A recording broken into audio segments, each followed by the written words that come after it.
So for me, the highlight this year of our Purple Beach 5th annual experience was that we really dealt with one of the most relevant topics we've ever dealt with.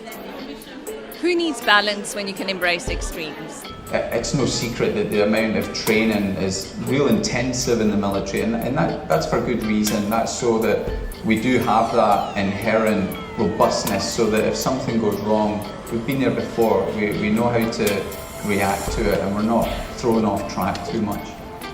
When in the military we have this thing where we say the mission twice.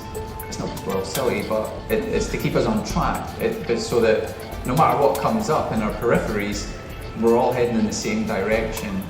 Within an army context, particularly at the lower levels, you're taught not to question, that you don't need to know why, you just do, and that has its own strengths. It's efficient, it's an economy of time, but as I kind of progressed down the line and I went into the Special Forces, you were encouraged to be the thinking soldier, to think, to ask why, to question, because essentially you're all leaders, and that gives you a great strength.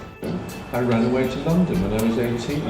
Turned up in London in the days when you could do that. You could access housing, this huge kind of churn of politics and culture and ideology and commitments.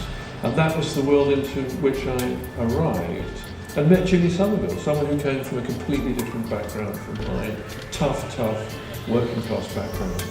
And in the commonwealth of being a young gay runaway, we found a common cause and a joint purpose.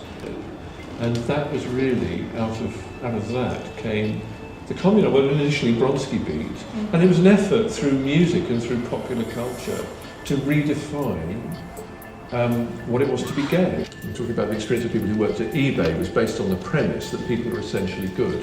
If you don't get in the way of that, people will organise themselves accordingly. And I said, well, the premise of the organisation I work for is exactly the opposite. In fact, people are essentially bad. And it's an interesting one. I think the circumspect view would be that people are mixed.